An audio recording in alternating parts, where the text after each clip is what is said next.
I think YouTube people hear that music. If that means we're in for some brood war. And without further ado, let's get in this. Spawning here at that 4 o'clock. It'll be the red Terran. It will be NgeNuity here, who's had a difficult time in Terran versus Protoss recently. Let's see if he can show himself.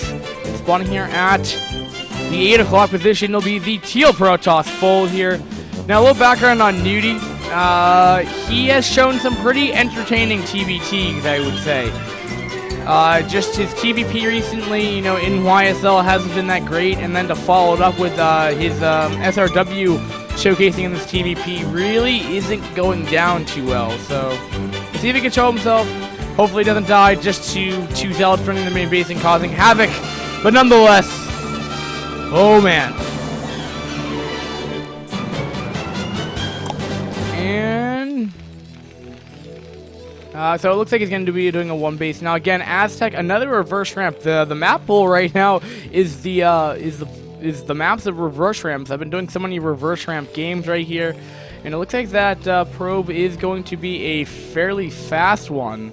You know, a very pylon scout pretty much, and actually he's going to get the lucky scout off too. So this is going to be awesome. And I mean, let's see if he's going to do any kind of cheese. No barracks down quite yet. Gonna go refinery first. He's gonna go gas first. Oh, no, he's not. Okay, he wanted to make sure there was no gas deal. That's understandable. If you go for a gas deal as Protoss, it really restricts Terran in a lot of ways. It pretty much either forces an all-in from them, making a lot more Marines if they want to, bunker in harder, or have them pull off SCVs to get rid of your simulator. And they pull off, I believe 4 SCVs is probably the average amount that most players tend to get. And then from there, players, and then even at that point, you can just cancel the simulator. And if you get lucky, you can try to put down another one, because you do get 75% back of the minerals you take. So you're only losing 25 minerals on each take of that. We do have a gas going down right here, so it's not going to be like any kind of crazy 2-gate or anything. But I mean, this is gearing up for the same thing what happened in game number 2, guys. You know, I mean, he's still on the low ground. His wall is not on the high ground. He can get easily contained. If he even have a 2 or 3 gate, I mean, all really Full needs to do right now is probably put down another gateway or 2, depending on what he really wants to do. Get goons out and then hold off the ramp. I mean, really, that's all he has to do. I mean, Terran's going to take a while to bust out of this, so, and then just take your expansion and then Fold will have a pretty fast expo compared to his Terran counterpart. And, or NgeNuity will just go for a 2 factory. That's when that might not be such a great idea, but again, that's what we have to find out. And the probe does eventually die, but did get a nice scouting information. Did not see any kind of 2 factory play right now, but it's not too late to throw that down. And what is he making now? We have a gateway and we have a cyber core coming up. Things are looking pretty standard. That cyber core actually is a little later than normal. Maybe 15 seconds or so. I would definitely say that's a later cyber core than you're used to. Possibly because he sent out 2 zealots again. And hey, why not after doing so much damage to your opponent last game with 2 zealots? And it's the same predicament here. The only difference is that NgeNuity's in a better position for it. Is generally I don't like Terrans to take or put their buildings in their main base, especially against Protoss on a reverse ramp. But in this case, where NgeNuity can't really defend this makes sense to put the bunker and supply depot here. I'm a little surprised though he doesn't just hit off SCVs right here. That's really all he needs to do. But Fold's a little messing up right here. He's aggroing onto the Marines here, and that's just going to end up letting them die or take way too much damage. One zealot's almost dead. Another one's through the shields already. It really hasn't done too much. How many kills do they have? 3. Maybe 1 SCV in general. I mean, looking at the harvesters again, 21 to 19. So it looks like he's gotten maybe 1 or 2 SCV kills, but still not the damage that I initially did last game. So, and it looks like tank production has initiated at this point in time. And so maybe, possibly, you know, what are we going to see here from Full? Does he just throw down more gateways? Does he go for an expansion? He's going to go Citadel, so he's going to try to go DTs. So he's like, you know what, I don't want to have a long series against this guy. And I mean, I would say that NgeNuity's TVP isn't the greatest, and he's taking out an expansion. No eBay down quite yet. I think the eBay normally comes up after the Expo's thrown down, and then normally followed by an Academy. But neither of those are going to be in time potentially for a DT, which DTs are going to be the choice. So let's see if it's going to actually work out. Now again, if let's say NgeNuity decided to push out at this point in time and set up a contain and maybe get up turrets, things might look a little different right here. But this Expo though is really going to start. We'll delay that the detection for a little while longer. It's not like, I wouldn't say it's not standard to throw down an Expo and then then throw down an eBay and then Academy.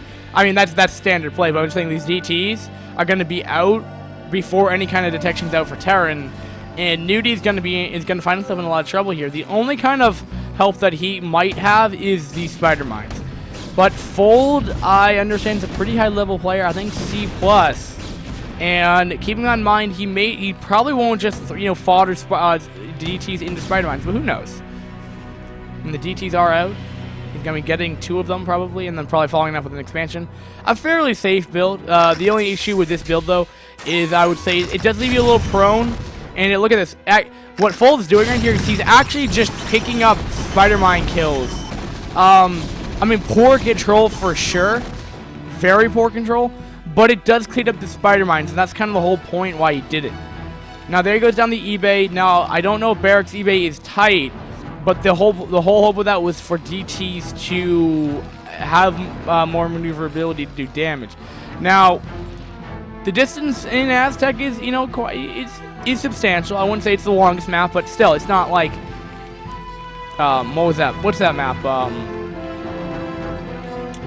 Whatever the map is, that's 4-player, and then it's literally like you're right next to your opponent every time. Blood something maybe. The DT's out. He's gonna stop the production of the eBay. He needs to throw down a turret, but he can't. Doesn't even have an Academy up. No, he doesn't, or at least he doesn't have comm set. He's getting Starport, so he was gonna do that 2-base build that I talked about earlier, because I just thought so much of it in the YSL. I mean, I think every Terran versus Protoss did that, except for like a 2-factory that NgeNuity did initially. So I mean, he's doing the same build. This might be the only build that NgeNuity has, which is not.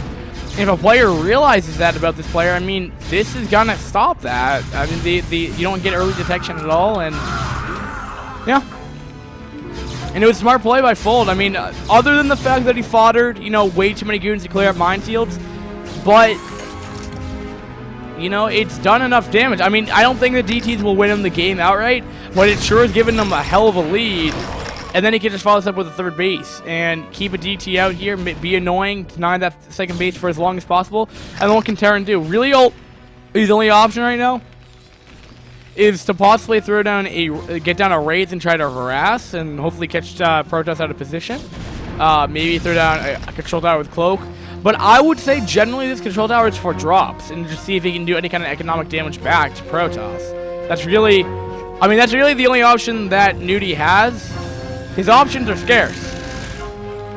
And he's even killed off the bunker, so he can't even make any more factories. So I believe he could probably get off of 3 factories. He definitely can't produce 2 tanks off of 1 base. But at least while building other things like depots and stuff like that. Anyway. I'm back at the we have a Robo coming up. It's probably most likely for Obs, but hey, at this point in time, there isn't gonna be a lot of AA out. I mean, if you can get a Reaver back here, you can totally fire upon these SCVs with no problem. Tanks are still, an issue. I mean, definitely the turrets are gonna be in the main base slightly because of DTs. I would say you want to acknowledge that. That's something that some players do have difficulty with. Because if you have, let's just say, for example, your build is to be, I'm gonna go a cheesy build. I'm gonna go DTs, right? And then you're gonna be like, well, let's say for Fold's predicament right here, it's like, well, I killed off the natural, but I can't go in there because of tanks. But I know that Terrans have difficulty with Reavers when they just only have tanks, because then you can kind of drop Fire Scarab and then pick up again. Now, if you were to go Reavers, for example, in this scenario, you may not realize that there's going to be turrets in reaction because of the DTs you initially win. So you always want to know what build kind of reacts to it, and you want to know if the follow-up to that build will actually work out well enough for that. Same thing for any kind of RTS. It doesn't matter what. You just kind of want to know how the build reacts to your opponent and figure it out. That's why, what was it? No, it wasn't Modesty. It wasn't that. Wallace. Like the second game of Wallace, the last game in the YSL, like that build worked perfectly for him. It was just amazing what he did. But okay, so the Vultures actually really didn't do that much. They kind of got nice scouting information. Don't get me wrong. But I mean, he put down a couple mines. I think he got like one probe kill in the overall predicament of that, and then he kind of runs out. I mean, he didn't actually stay in there and do any kind of damage, which is a little surprising. But anyway, Speed Vulture Drop did absolutely nothing, and this build that initially was going to do a 2-base timing has completely been thwarted. I mean, like that's kind of an issue that I have with this build order. Like, if you get pressured too early and you kind of lose, I mean, well, of course, if you lose a base, you're kind of screwed anyway. But this base so heavily relies on that early FE. Like, if it's gone, like, you're kind of screwed. Because then you got this, it's like, I believe the build order for NgeNuity is, again, I'm taking this from the guide that I saw on Team Liquid. You normally open off with, like, one base, then you get down the second base, then you fall into Speed Vulture Drops, and then from there, you do a 2-base timing push with off of 6 factories.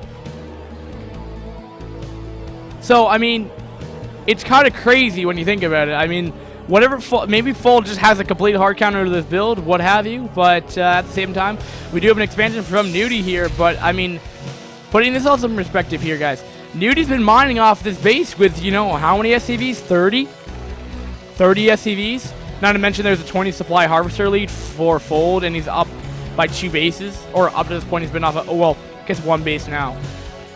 But, man, it's crazy. But like I said, the DTs weren't going to win the game, but it's given them such a substantial lead. Fold has so many options that's available to him, and it doesn't look like it was going to be Reavers. It was just going to be for obs, leg speeds finishing here. So, I mean, it's looking like Fold may just go for it when Speed Zealots start coming out, because Speed Zealots are really, really good. Going into the choke point, though, is going to be definitely hard. Like any other map, but pushing into a choke point to kill off a Terran is very difficult for Protoss. The best chances for Fold to end this game early would have been to completely contain him off of 1 base and have him mine out. With this second base mining, I give it another 5 minutes at least before this game ends, possibly. But that's just my own opinion. Looks like even a 4th base or just drop detection right there. 4th base is going up.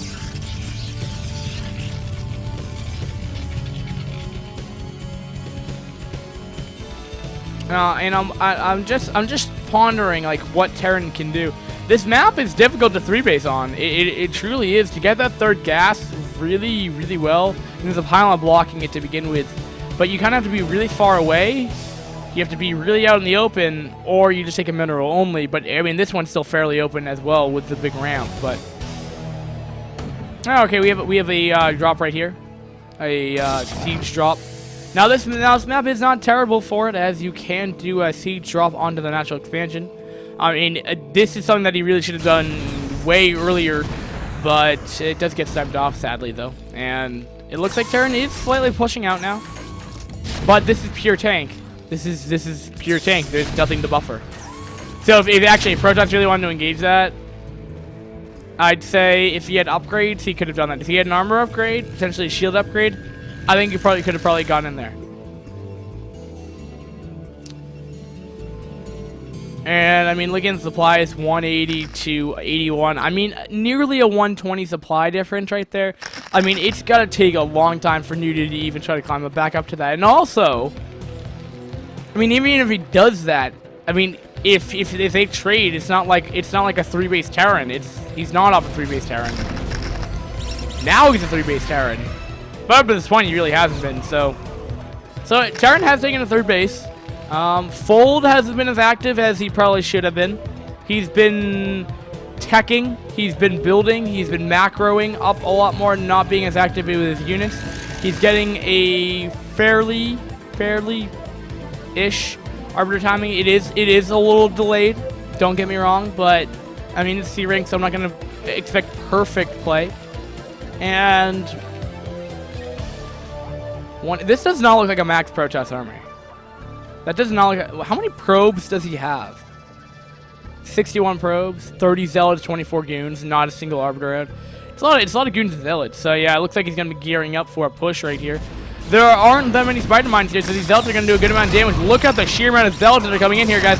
Oh, this is gonna be probably a one-sided battle in my opinion. Here we go though. He's going in here, trying to do as much damage as he can. Zealots are clinging onto the tank right there. There's the GG by NgeNuity, and well, that concludes this series. And by the way, this was Aztec, which I totally forgot to mention or put in the overlay.